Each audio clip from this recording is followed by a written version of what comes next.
జగన్ ఒకవైపున గుంటూరు ఏదైతే కడపలో ప్రారంభమై అటు అనంతపురం, నెల్లూరు, చిత్తూరు అవన్నీ పూర్తి చేసుకొని, ప్రకాశం పూర్తి చేసుకొని గుంటూరుకొచ్చి, గుంటూరులో జిల్లాలో సభ జరుగుతున్న సందర్భంలోనే ఒక పెద్ద షాక్ ఏంటయ్యా అంటే పార్టీకి సంబంధించినటువంటి జెడ్పీ చైర్పర్సన్, గుంటూరు జిల్లా పరిషత్ చైర్పర్సన్ కత్తెర హెసీనా తాజాగా తన రాజీనామాని ప్రకటించడం. గుంటూరు జిల్లా పరిషత్ చైర్మన్గా ఉన్నటువంటి హెసీనా గతంలో తాడికొండ నుంచి పోటీ చేద్దాం అనుకుంది. ఆమె భర్త క్రిస్టియన్ సంస్థల ద్వారా సామాజిక సేవా కార్యక్రమాలు చేస్తూ ఉంటానంటారు, అంటే క్రిస్టియన్ సంస్థలు నడుపుతూ ఉంటారు.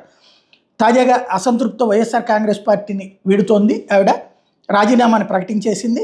ఈ నేపథ్యంలో కరెక్ట్గా అంటే జగన్కి షాక్ ఇచ్చేందుకోసం పర్టికులర్గా గుంటూరులో జగన్ ఉన్నటువంటి సందర్భంలోనే రాజీనామా ప్రకటించారు. 2014లో తాడికొండ నుంచి పోటీ, 2024లో తాడికొండ ఎర్రగొండపాలెంలో ఏదో ఒకటి సీట్ వస్తుందని చెప్పి ఇస్తామని చెప్పి జగన్ హామీ ఇచ్చి అది మిస్ చేశారన్నటువంటిది ప్రధానమైనటువంటి కోపం.